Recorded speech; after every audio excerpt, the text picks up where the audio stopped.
Don't come to the wedding. It's a happy day after all. When I received that call from the bride, my mind went blank. Why would she say something so hurtful? Is it my fault? Well, if she feels that way, maybe it's best I don't attend. As a groom's mother, I felt a complicated mix of anger and self-loathing. My name is Stella, and I'm 50 years old. I'm a working mom living with my husband and son. I work part-time about 4 days a week at the local supermarket, preparing daily items in the kitchen.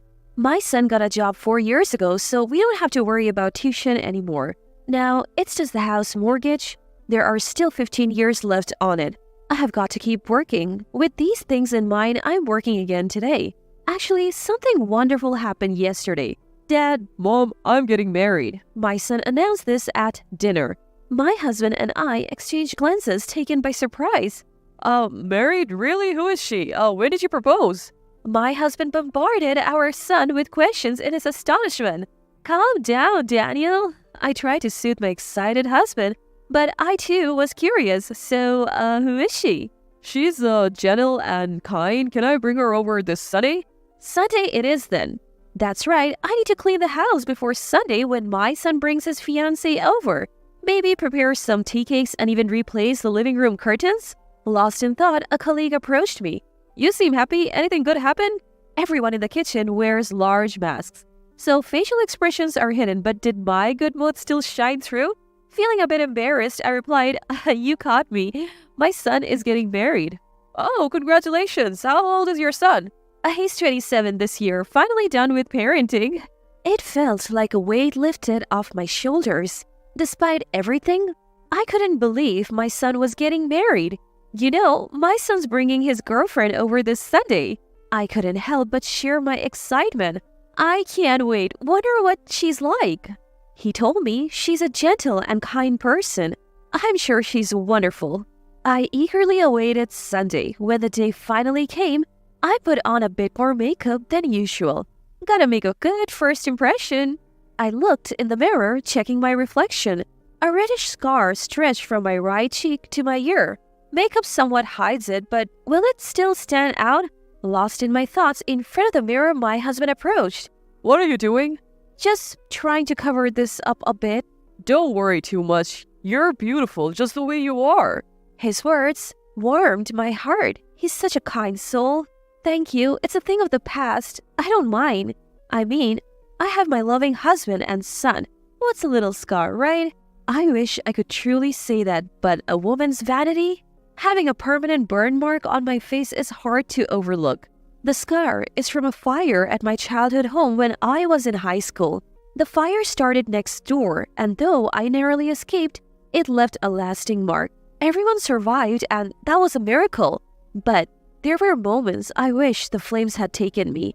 I believed the scar meant no more love, no more romance. I retreated, convinced I would never be loved again. The trauma from those teenage years was overwhelming, leading to some dark thoughts.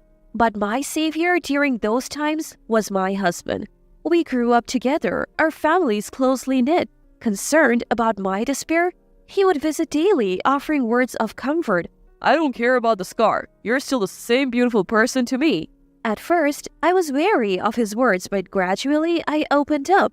Our bond grew, leading to marriage. I'm forever grateful to him for saving me back then and for supporting me now. Marriage is truly wonderful. I thought as much looking at my husband's broad back. The scar remains, but meeting my husband, getting married, and having our child are treasures I wouldn't trade for anything. It was just past noon when the doorbell rang. Seeing the woman our son brought home, my husband and I greeted her with warm smiles. Welcome, please come on in. I led our son and his girlfriend into the living room. Thank you for having me. Just as our son had described, she seemed calm and kind-hearted. She had a radiant fair complexion framed by beautiful black hair. Her name was Gabriela. She works as an office clerk, and she's 2 years younger than our son. Both my husband and I were impressed by her modest and humble demeanor. I felt so relieved. She seemed like a good person. I let out a sigh of contentment. So, where are you from? My husband asked, trying to ease any tension. I'm from Charleston, South Carolina. Ah, Charleston. Beautiful views and delicious food. A wonderful place. Thank you. What do you do for a living? I drive a taxi. That's impressive, making a living driving. My husband spoke gently and Gabriella replied in the same calm manner. Our son looked relieved seeing them interact. I'm so glad you have brought such a beautiful person into our lives, I whispered to him. You know, she's way out of my league. He replied, blushing. I looked forward to their future together. He might be a handful sometimes, but please take care of him, I said to Gabriella. But she just gave me a vague smile, not meeting my eyes. Maybe she was still nervous? I tried to engage her more in the conversation, but she only offered polite smiles to my efforts. Is your job demanding? It's okay. Do you have any hobbies? Not really. Our conversation didn't flow as I hoped. She seemed comfortable chatting with my husband. I wondered what the difference was. Was she wary of me as her future mother-in-law? I sat there feeling somewhat isolated during what was supposed to be a bonding family meeting. Yet I noticed she kept glancing at me. Is something wrong? No, nothing. I had a hunch. It must be about the scar from my burn. Should I explain it to her? But then again, sharing a sad story on such a happy occasion didn't feel right. As I pondered this, it became time to wrap up. The day ended without us having a meaningful conversation. I didn't think she was a bad person, but I felt we just weren't on the same wavelength. Even though I had only spent a few hours with her, I had that gut feeling. Still, I wanted to celebrate their marriage grandly. After all, what matters is that they love each other. Parents shouldn't interfere too much. That's what I decided. The two got their marriage license and decided to hold a wedding ceremony a year later. Since she was a child, the bride had always dreamed of a grand wedding and was adamant about sparing no expense. I had heard a few times from my son about how particular his bride-to-be was. I sometimes wished I had my own big wedding. I never did. Conscious of the burn scars, I felt a twinge of envy. I guess it's every girl's dream, but right now, I'm happy. My son moved out and it's just me and my husband. It feels refreshing, like we're newlyweds again. From now on, if we can live modestly in our old age, that's enough for us. Hey. What is it, Daniel? Did you send something to Gabriella? Yes, I sent her the oranges our neighbor gave us. I had sent her a share of what we got a few days ago. Why did my husband know about it? They said it arrived crushed and rotten. What? They were fine when I sent them? Oh, maybe a few bad ones got mixed in and rotted? I immediately called my daughter-in-law. I am so sorry. I thought I checked them thoroughly. I would prefer if you didn't send gifts like that again. It's a bother. For some reason, she sounded hostile. But it was clear I was at fault, so I apologized deeply. I'm truly sorry. I won't send anything again. Also, we're pretty busy over here, so if you could refrain from calling too often. I understand. I'll be more mindful. She abruptly hung up. The only time I had called was to ask about the wedding. Did she really despise calls from her mother-in-law that much? She seemed like a completely different person from when we first met. Maybe it's best to limit our interactions. As I thought that and decided to limit my communication, my phone rang. Hello, Mom? It was a call from my son. What's up? Did something happen? Well, Gabriella mentioned that Mom was being cold to her. Did something happen? It's not that I'm being cold. You two are newlyweds, and you wouldn't want your mother meddling too much, right? That's not true. She said she wants to get along. I was about to exclaim in disbelief, but stopped myself. There is no point in me being stubborn here. Their wedding is just a few months away. Rumors of family conflict would be uncomfortable for both of them. I tried to maintain a distant relationship, but what if the daughter-in-law is trying to defame me? That feeling lingered. Then, a week before the wedding, it was during the weekday. Hello? Oh, is this mother-in-law? It's me. Oh, what's going on? It was a rare call from the daughter-in-law. It's almost been a year since their marriage certificate was issued and our awkward relationship continues. This sudden call from her, what could it be? Actually, about the wedding, can you not attend? What? Why all of a sudden? I exclaimed in surprise. Your burn scar is disgusting. It's like you're a monster. It would ruin the whole wedding. So can you understand how I feel and not come? I was lost for words at this sudden insult.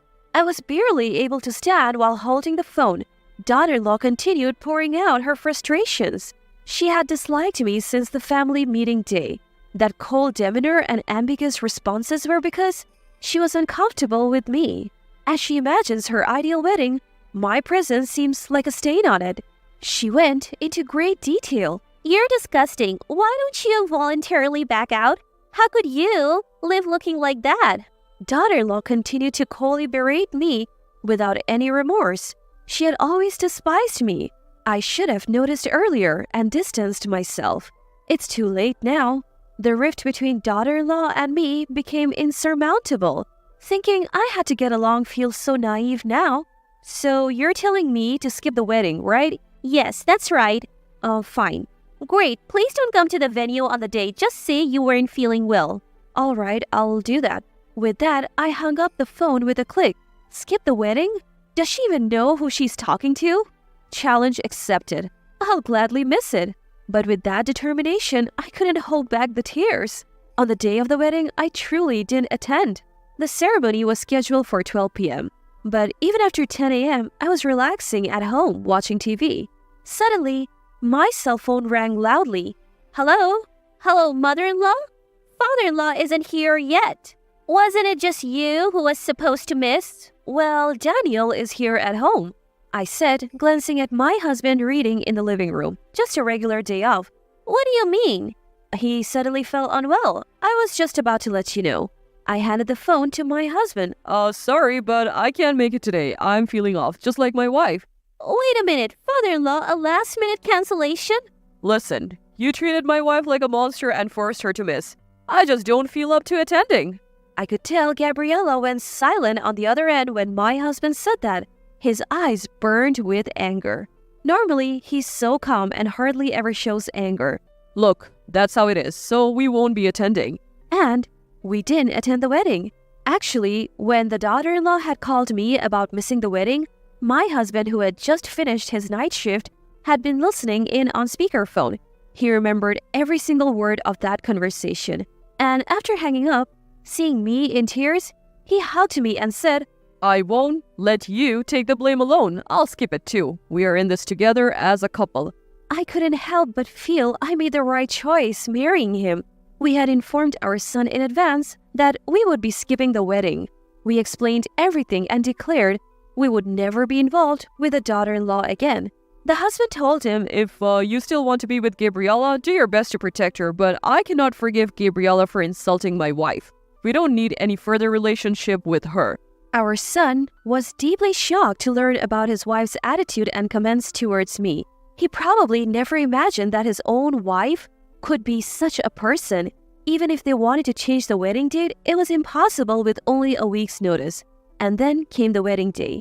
Our relatives were puzzled when we didn't show up. When questioned, our son spilled everything. The wedding was called off and was turned into a casual dinner gathering. Right there, our son announced his intention to divorce. Gabriella's parents, at first outraged, scolded their daughter after hearing everything from the groom. They deeply apologized to our son and offered to cover all the wedding costs. Why? This was my day. I just wanted my dream wedding. Why did this happen? I just wanted a wonderful ceremony. No, I will have my wedding. I wanted to be envied by my friends. In her wedding dress, Gabriella sobbed and screamed while the relatives watched from a distance. Afterwards, the two formally divorced. Their marriage lasted just a little over a year. Upon hearing about the whole fiasco, friends and acquaintances distanced themselves from Gabriella, leaving her isolated. From time to time, she contacts our son. Nobody's on my side, not even my friends. You're the only one for me. But our son remains steadfast and seems to ignore her. The only thing I regret is that my son's wedding ended in such a sad way. Even if it was largely Gabriella's fault, I can't shake off the guilt of being part of the reason.